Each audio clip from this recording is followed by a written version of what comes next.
Anyone who's ever loved an animal will tell you the loss of a pet is the loss of a family member, and the grief is just as real. I'm Tara Lynn Wagner in Sherman Oaks, where one woman has walked through that grief, and she's created a book to help others on the journey. Come on, right? What's better than a kitten? Nothing. Except maybe a dining room full of kittens, which is exactly what actress Reagan Pasternak has right now. We got her and her kittens when they were 3 days old. She's been fostering this family of felines through a program called Cats at the Studios. Mwah. And hopes that soon she'll be able to find them forever homes. Of course, now we're in love with them, and I don't know how many will really be leaving my house. Which is already pretty crowded. In addition to 3 humans and the litter of fosters, there's Dr. Purpur, I love this guy, who was found on the Sony lot, and 2 rescue dogs named Stella and Luna. And until recently, there was also Jed. We just lost a dog we'd had for 14 years.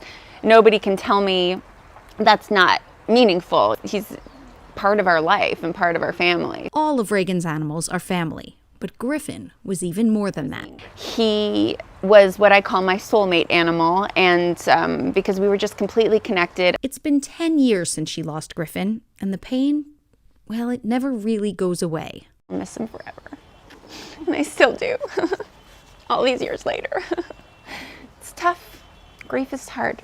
It's complicated. When Griffin died of heart disease, her own heart broke, so much so that her husband made her this painting. He put a Band-Aid on my heart. That painting eventually became the cover of her book, Griffin's Heart, Mourning Your Pet. With no apologies. It's part memoir, but also part journal.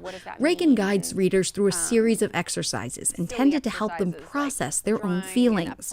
Grief can be isolating, and she wants the reader to feel like she's there, holding their hand.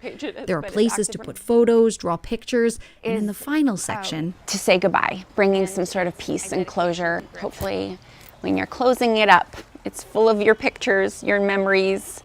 A keepsake and a memorial to a lost loved one. It's not an easy journey. She knows that. But she wants readers to know their grief is real and valid, she says, and shouldn't be dismissed or ignored. And once you move through the pain, you realize that it's really just about love. And what's bad about love? Nothing is. So honor how you feel. In honor of the animal who loved you back just as deeply.